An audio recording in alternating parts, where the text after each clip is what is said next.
A graça e a paz do Senhor Jesus a todos. Bom dia!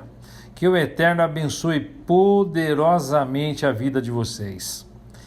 Nesse que é o 13º e último dia de exposição do 5º livro de Salmos. E hoje estaremos nos debruçando nos Salmos de 148 a 150. Mas antes de entrarmos na exposição, vamos orar. Pai querido, quero te dar graças por mais este dia que nos concedeste em tua santa presença. Senhor, temos nos reunido nos últimos dias para compartilharmos o 5º livro dos Salmos com os irmãos desse grupo. Te agradecemos por este privilégio que é podermos nos debruçar sobre a tua santa palavra, para nela meditarmos e ouvirmos a tua voz. Eu te peço, Senhor, é que meus irmãos tenham sido abençoados como eu fui, que eles possam ter crescido um pouco mais no teu conhecimento e se fortalecido em ti. Pai querido, que tu os sustente e lhes dê perseverança em mais este ciclo anual de leitura das Escrituras. Peço também, Senhor, pelos meus irmãos expositores, que tu os abençoes, lhes conceda tempo para estudar e meditar nas exposições, assim como prazer e alegria ao fazê-lo. É o que eu te peço, Senhor, em nome de Jesus. Amém. Queridos, antes de entrarmos na exposição, eu queria agradecer a Deus a oportunidade de compartilhar com vocês essas meditações. Desejo que a leitura desse 5º livro de Salmos tenha contribuído para melhorar os momentos de louvor e adoração na presença de Deus. Aliás, aproveito para pedir que vocês compartilhem no grupo sua experiência devocional com o livro de Salmos e o seu salmo predileto também. Eu pessoalmente amo o Salmo 103. E qual é o salmo predileto de vocês? O Salmo 148 é um chamado em larga escala a fim de se louvar alguém incomparável. O chamado à adoração do Senhor eterno é feito em duas esferas, a celestial, versos de 1 a 6, e a terrena, versos de 7 a 14. Entendendo-se que céus e terra é um modo de se ver toda a criação, os seres animados e inanimados convocados ao louvor, servem figuradamente como partes de um todo, o qual é resultado da criação divina. O que é bastante nítido é o fato de Deus estar exaltando o seu povo e impedindo que ele fosse presa de outras nações. Como não poderia deixar de ser, os feitos de Deus são expostos como razões de se atender ao chamado. Por isso, o salmista aponta 3 razões para todos os seres adorarem ao Senhor. A primeira razão para toda criatura adorar a Deus é a criação de tudo que existe, versos de 1 a 6. A existência dos seres é motivo de adorarem seu Criador. A primeira esfera do chamado se dirige aos céus. O verso 1 diz: exaltai ao Senhor, exaltai dos céus ao Senhor, exaltai-o nas alturas. É claro que o termo céu pode assumir tanto uma conotação espiritual como física, e as duas são abarcadas no chamado. Em primeiro lugar, na esfera espiritual, os anjos provavelmente são os primeiros seres criados. São convocados então a adorar a Deus. O verso 2 diz: exaltai-o todos os seus anjos, exaltai-o todo o seu exército. Já na esfera física, os astros celestes recebem o chamado ao louvor. O verso 3 diz: exaltai o sol e lua, exaltai todas as estrelas brilhantes. Quando os seres inanimados são chamados ao louvor do Criador, como sol, lua e estrelas, há duas maneiras em que isso pode ser compreendido.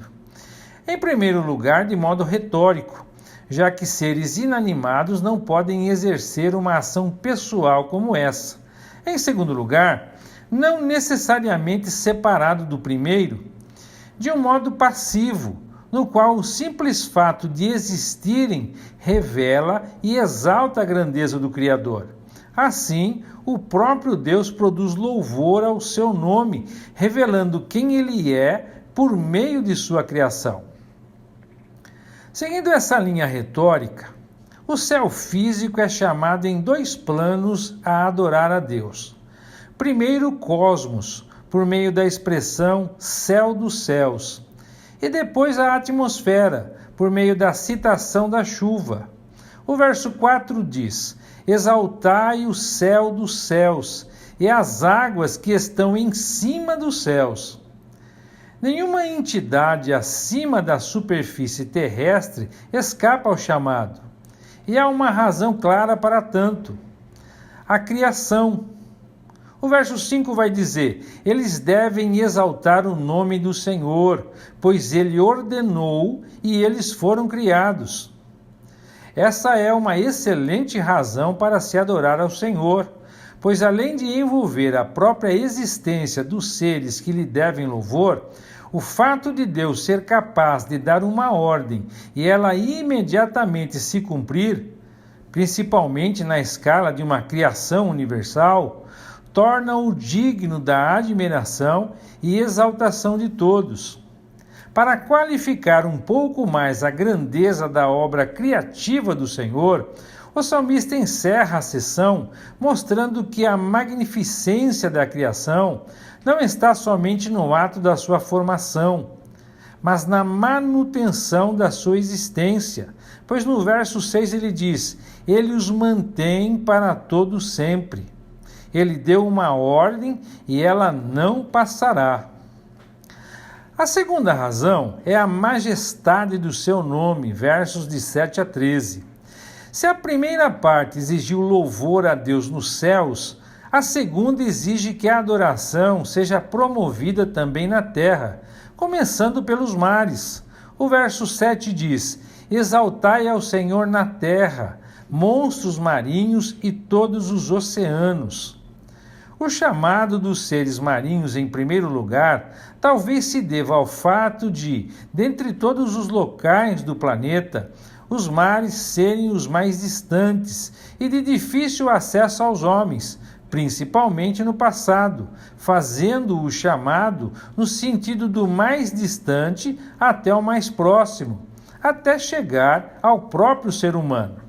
As forças da natureza, temíveis ao homem, são também convocadas a testemunhar o poder de Deus e lhe render glórias, já que a força que possuem vem das ordens divinas.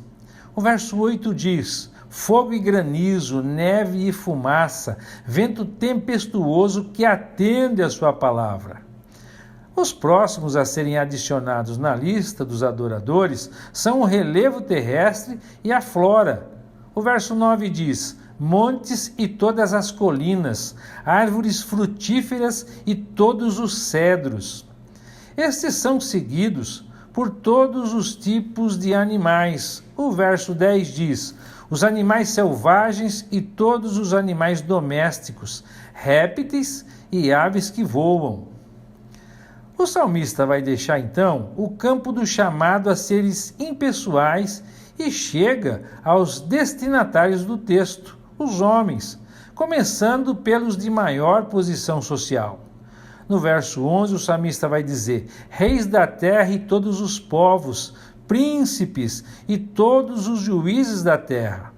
Ao fazer isso, o escritor transmite a ideia de que a majestade de Deus é, em muito, superior à majestade dos reis humanos. Se isso vale para os reis, vale também para cada ser humano, independente de idade, sexo ou posição social. Pois no verso 12 o salmista vai falar: rapazes e moças também, velhos junto com jovens. Feito esse amplo chamado, o salmista apresenta a majestade de Deus, ou seja, sua dignidade real e autoridade efetiva sobre tudo o que existe, como uma razão para a adoração coletiva. No verso 13 ele fala: eles devem exaltar o nome do Senhor, pois somente o seu nome é excelso. Sua majestade está acima da terra e dos céus. A última razão é a valorização do seu povo, como diz o verso 14. Apesar do chamado amplo, poucos são os seres que atendem conscientemente e voluntariamente ao chamado. Desse modo, o salmista se dirige àqueles que realmente têm as condições de atenderem ao chamado de exaltar a Deus por serem seus servos. Ele vai dizer: ele exalta o poder do seu povo, o louvor de todos os seus fiéis, dos filhos de Israel, um povo que lhe é chegado. Exaltai ao Senhor. A condição desses servos diante de Deus é exposta aqui para que se esmerem no louvor. O Senhor os aproximou de si, produzindo vantagens temporais e eternas, um povo próximo dele. Tal valorização é motivação mais que suficiente para que seus servos se dediquem de todo o coração à exaltação do seu Senhor, pelo que o Salmo termina como começou: exaltai ao Senhor. O Salmo 149 oferece armas espirituais aos servos do Senhor. É difícil definir a data ou o período de composição do Salmo, apesar de haver quem, analisando a linguagem do texto, sugira ser ele da época pré-monárquica de Israel. O que se sabe é que os israelitas estavam para enfrentar um povo inimigo ou um conglomerado de nações que buscavam destruí-los. Em lugar de ficarem tristes e desesperados, o Salmo convida os israelitas a se alegrarem em Deus e manterem a confiança no seu Senhor a respeito da vitória. A convicção do sucesso era tão grande que o escritor propõe que o povo lute armado com espadas e com louvor, como se a alegre adoração ao Senhor fosse uma arma de guerra. O salmista propõe que os israelitas se armem não apenas de seus equipamentos convencionais, mas também de 4 armas exclusivas dos verdadeiros servos de Deus.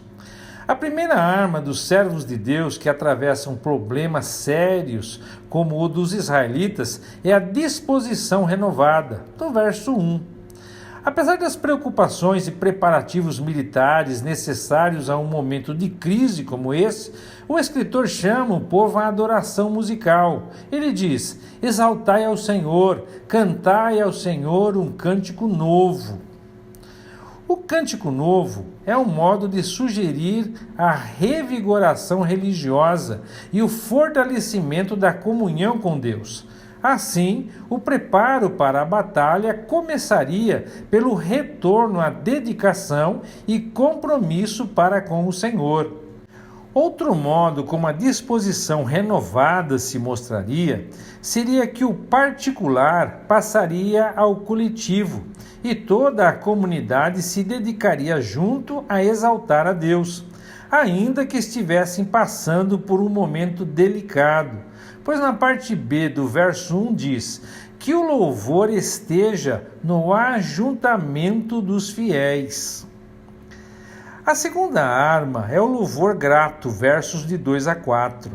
Essa seção parece destoar das circunstâncias de guerra que o povo tinha diante de si, pois a tristeza e a preocupação cedem lugar a uma alegria transbordante diante de Deus.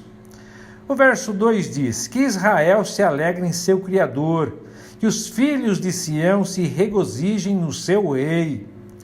Independente das circunstâncias, isso sugere que Deus deve bastar aos seus servos, completando-lhes a alegria, independente dos acontecimentos.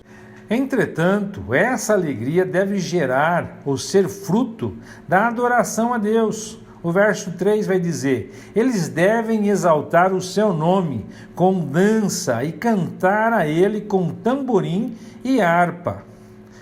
O próprio escritor oferece a razão de o povo se alegrar, adicionando o fator gratidão por algo que ele sabia ser verdadeiro a respeito de Deus. Ele diz: pois o Senhor se compraz com o seu povo e enaltece os aflitos com o livramento. Assim, a alegria se devia à gratidão, expressa no louvor por Deus estar sempre ao lado do seu povo, a fim de livrá-lo e protegê-lo. A terceira arma é a confiança inabalável, verso 5. Confiança de que Deus agiria como o fez no passado e como havia previamente anunciado que faria. Por isso, a confiança devia ser expressa em um louvor abundante, como diz a parte A do verso 5, que os fiéis exultem em abundância. Essa confiança era sentida por cada israelita, a ponto de exultarem mesmo quando estavam sozinhos, até mesmo na escuridão da noite, no interior das suas casas. Na parte B do mesmo verso, o salmista vai dizer que deem gritos de alegria em seus leitos. Qualquer lugar era propício para a demonstração alegre pelo cuidado de Deus. Mas certamente a cama é um local singular nesse sentido. A razão disso é que, diante de um problema, as pessoas tendem a perder o sono e a se entristecer durante a noite. Somente a confiança inabalável no Senhor pode transformar as horas de silêncio e aflição em alegria e tranquilidade. Finalmente, a última arma dos servos de Deus é a prontidão segura, versos de 6 a 9.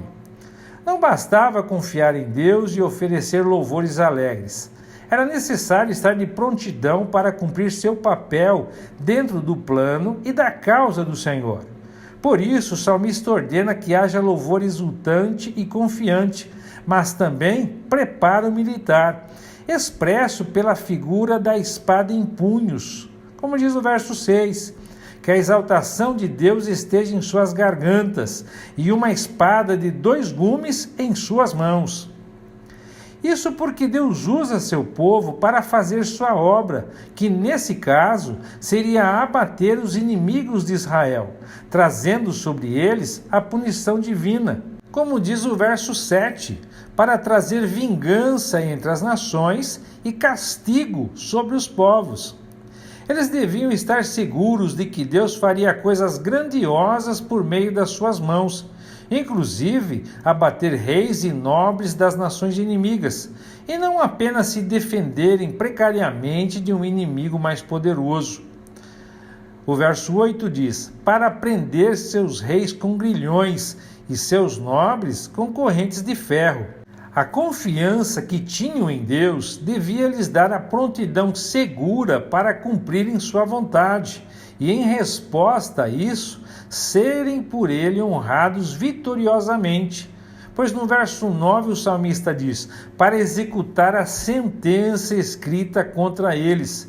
Isso será uma honra para todos os seus fiéis. Exaltai ao Senhor. O Salmo 150, além de fechamento do livro, é uma unidade em si que fez e faz parte do culto a Deus e deve ser avaliado e utilizado nesse sentido. Como o tema é o louvor a Deus, o escritor nos aponta a necessidade que temos de adorar o nosso Senhor. E para que isso não seja uma tarefa obrigatória e mecânica, ele oferece pelo menos 3 informações importantes sobre o louvor que nos cabe oferecer e do qual nosso Deus é plenamente digno de receber. A primeira informação importante sobre a adoração a Deus é a causa do louvor, versos 1 e 2. O texto inicia, como é de costume em salmos desse tipo, com um chamado público à adoração. O verso 1, o salmista diz: exaltai ao Senhor, exaltai a Deus no seu santuário, exaltai-o no firmamento do seu poder. Essa expressão firmamento do seu poder teria um sentido duplo, significando que o céu foi feito pelo poder de Deus, ou que ele pode ser visto por meio da observação dos céus, ou até mesmo os dois sentidos juntos. É claro que isso, a princípio, nos dá a entender que o santuário aqui descrito seja o próprio firmamento. Ainda que isso possa ser verdade, é pelo menos uma indicação de que esse cântico era entoado no culto público no santuário de Deus, entre os israelitas, onde eles lhe ofereciam louvor. Assim, para justificar um chamado tão importante, o salmista diz aos seus pares as razões para que todos se empenhem com ânimo e vigor redobrado na adoração. Em primeiro lugar, ele diz no verso 2, na parte A: exaltai-o pelos seus feitos poderosos. Como feitos poderosos, os israelitas recordavam da criação magnífica do universo e da libertação poderosa de Israel do Egito. Além disso, a história de libertações, bênçãos e grandes feitos divinos desse povo dava subsídios suficientes para, recordando tudo o que o Senhor já tinha feito até ali, todos se dobrarem em reverente adoração e se levantarem para exultar de alegria e louvor diante do seu Redentor e Benfeitor. Em segundo lugar, o salmista diz na parte B do verso 2: exaltai-o conforme sua imensa grandeza. A semelhança entre as duas cláusulas desse versículo não deve mascarar a sutil diferença entre elas. Na primeira, os feitos são grandiosos ou poderosos. Na segunda, Deus é quem é grandioso. Deus não é grande só pelo que ele faz, mas também por quem ele é. Seus atributos em si, ainda que ele nada fizesse para demonstrar sua grandeza, seriam mais que suficientes para que ele recebesse toda a adoração. Ele é um Deus grandioso, que faz coisas grandiosas e incomparáveis. A segunda informação importante é o modo do louvor, versos de 3 a 5.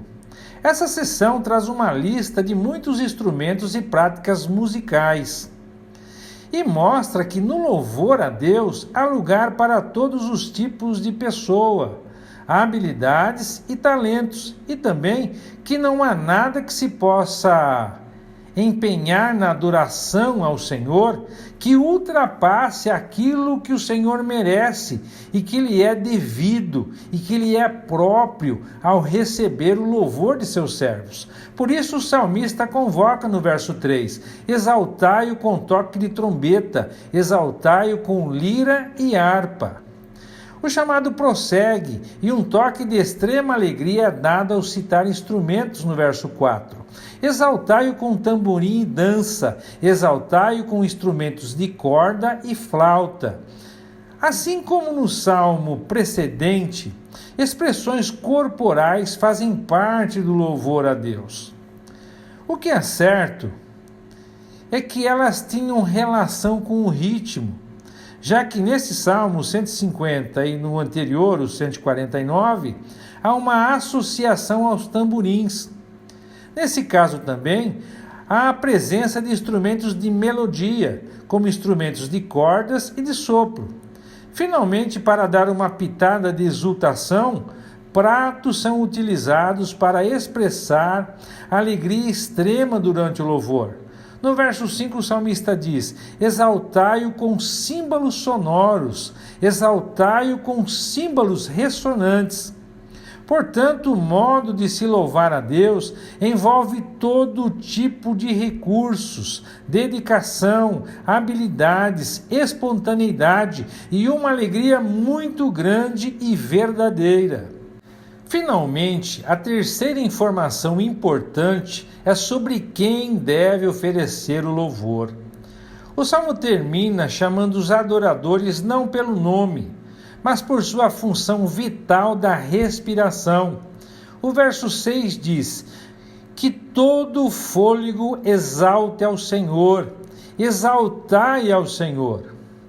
Convocar o fôlego ou a respiração ao louvor não é um chamado impessoal à respiração de alguém, ou à exigência de ser louvado com instrumentos de sopro, visto que diversos instrumentos de outros tipos foram alistados como aptos à adoração musical. Mas esse último verso trata, sim, de uma convocação de todos os seres que respiram, ou seja, todos os seres vivos os quais têm fôlego para exaltarem ao Senhor. Amados, que o Eterno os abençoe e até a próxima, se Deus quiser.